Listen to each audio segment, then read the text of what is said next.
Bonjour ma maîtresse, bonjour mes amis les élèves de la PIC. Après avoir connaître les définitions de l'électricité, la tension, l'intensité et la résistance, notre leçon d'aujourd'hui est la loi d'Ohm. Pour ceci, on va premièrement déterminer qu'est-ce qu'un conducteur ohmique. Alors, le conducteur ohmique est un dipôle que l'on trouve dans la plupart des appareils électroniques. Il est caractérisé par une grandeur physique appelée résistance de symbole R et son unité légale est ohm, son symbole est oméga. Regardez ici l'image d'un vrai conducteur ohmique. Nous représentons le conducteur ohmique dans un circuit électrique avec le symbole suivant.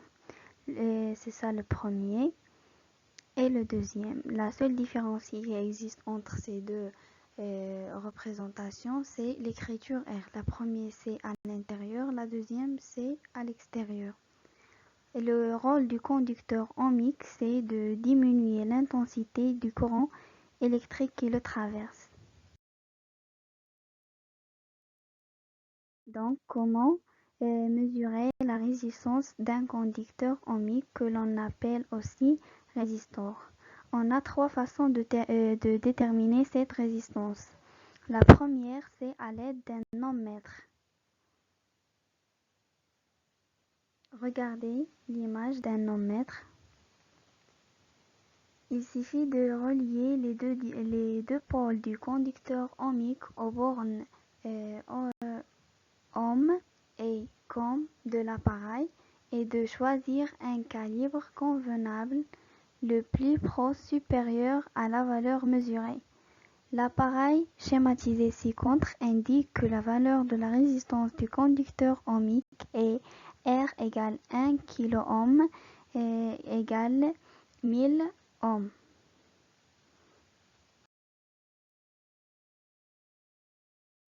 La deuxième façon, c'est à l'aide des codes universels des couleurs. Sur une résistance, il y a 4 anneaux de couleur. Le premier anneau correspond au premier chiffre de la résistance. Le deuxième anneau correspond au deuxième chiffre de la résistance. Le troisième correspond au nombre de zéros de la résistance. Le quatrième, c'est la précision de mesure et la plupart, il est négligeable. Donc, prenons comme application déterminer la valeur des résistances suivantes.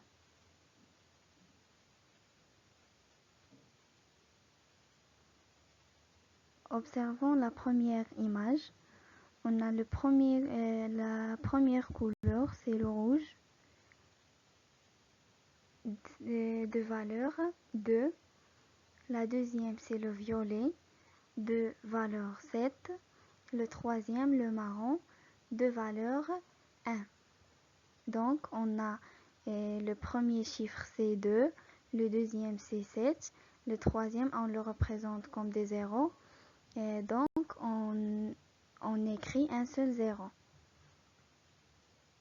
La somme, c'est 270 ohms. Dans la deuxième schéma, on a le premier couleur, c'est le marron, de valeur 1. Le deuxième, c'est le noir, de valeur 0. Le troisième, c'est l'orange, de valeur 3. Et donc, le premier chiffre, c'est 1. Le deuxième, c'est 0. Et le troisième, on fait 3 zéros. Et la somme, c'est 10 000 ohms, qui est égal à 10 kΩ.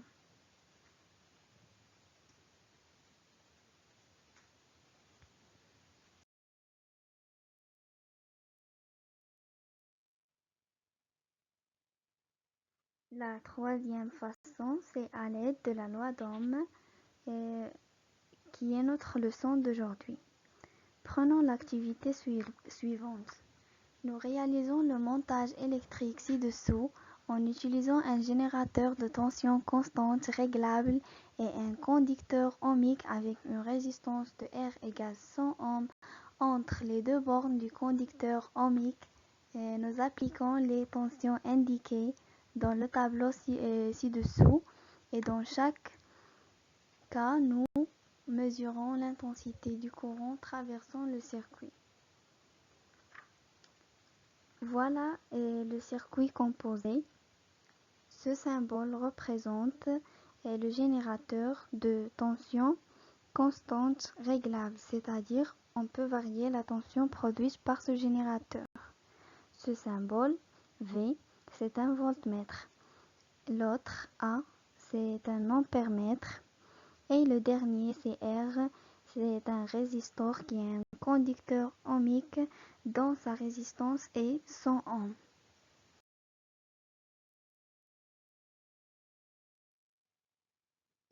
Le tableau suivant représente les résultats que l'on doit représenter graphiquement dans un repère comme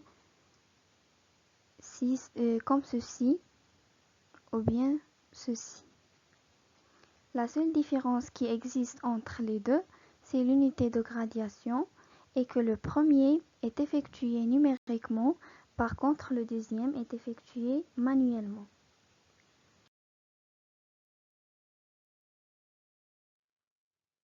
Observez les points représentés sur ce graphe.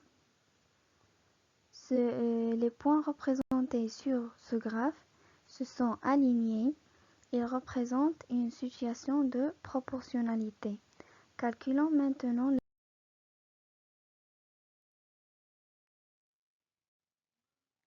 pour cela, on va choisir le point A de la courbe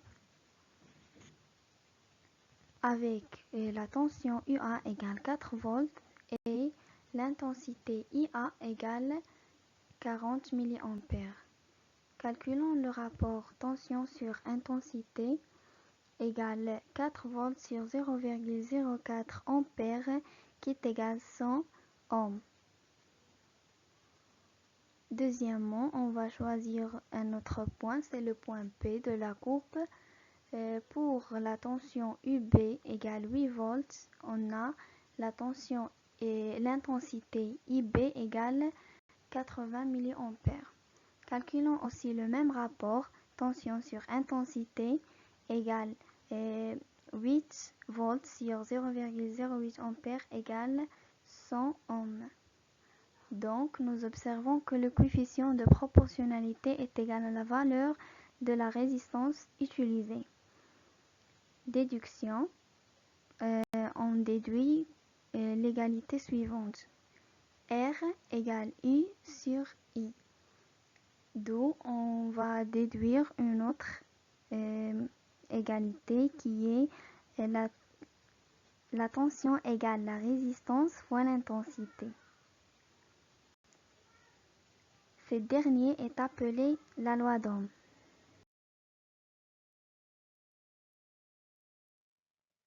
Conclusion. La tension U au bord d'un dipôle de résistance R est proportionnelle à l'intensité du courant électrique I qui le traverse. Cette loi se traduit par la relation U égale RI, dont U c'est la tension au bord du dipôle en volts, V, R c'est la résistance du dipôle en ohms, et son symbole c'est l'oméga, c'est une lettre en grec.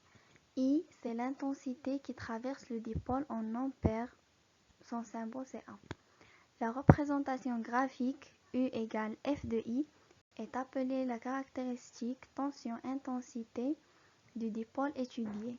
La caractéristique d'un conducteur ohmique est toujours une droite qui passe par l'origine du repère. Finalement,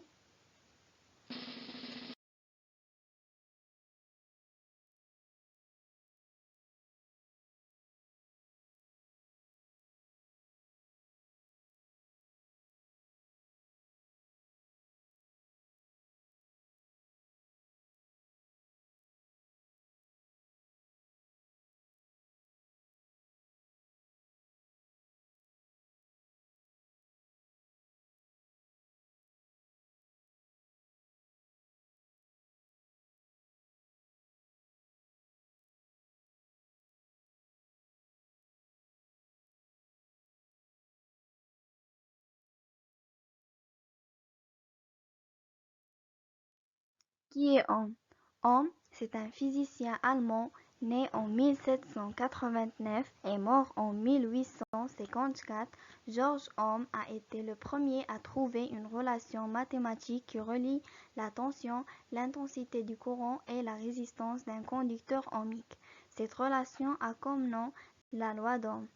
Et voilà son image.